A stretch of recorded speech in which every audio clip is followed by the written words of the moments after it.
세월호 참사가 발생한 지 오늘로 꼭 5년이 된 가운데 전국 곳곳에서 추모 열기가 이어지고 있습니다. 하지만 우리 사회 안전불감증은 여전하고 세월호가 남긴 상처도 좀처럼 아물지 않고 있습니다. 생명의 가치를 소중히 여기는 사회, 안전한 대한민국을 만들기 위한 노력이 더욱 필요하다는 목소리가 높습니다. 세월호 5년의 아픔과 과제를 전경윤 기자가 짚어봤습니다. 5년 전 오늘 전남 진도 부근 해상에서 476명을 태운 여객선 세월호가 침몰해 이 가운데 304명이 살아 돌아오지 못했습니다. 2014년 4월 16일 우리 모두에게 아픔으로 남아있는 그날을 기억하고 희생자들을 추모하는 열기가 전국 곳곳에서 이어졌습니다.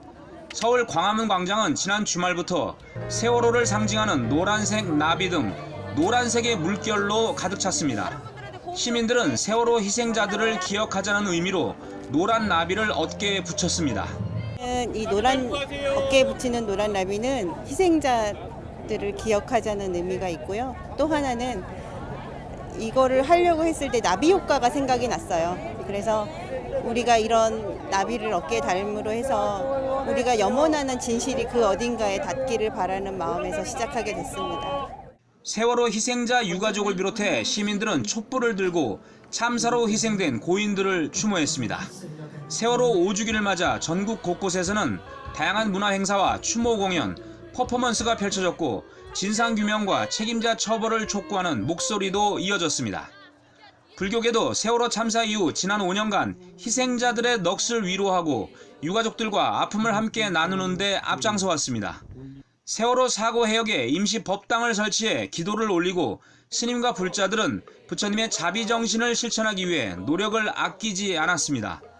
하지만 세월호의 비극이 일어난 지 5년이 흘렀지만 우리 사회의 안전불감증과 위기관리 능력은 크게 나아지지 않았다는 목소리가 적지 않습니다.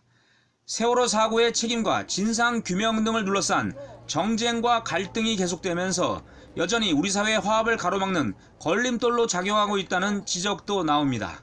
세월호는 단순한 재난과 참사가 아닌 대한민국의 존재, 근거 그 자체를 묻는 사건이었기 때문입니다. 잊지 않겠다는 약속을 지켜야 합니다. 책임의 역사, 안전의 역사를 만들어가야 합니다.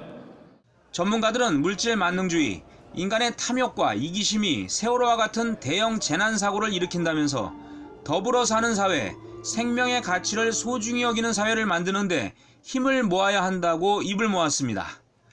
불교계의 생명 존중의 가르침에다 서로의 다름을 인정하고 조화를 이루는 화쟁정신을 제대로 실천하는 일, 세월호 5주년을 맞은 우리에게 남겨진 과제가 되고 있습니다.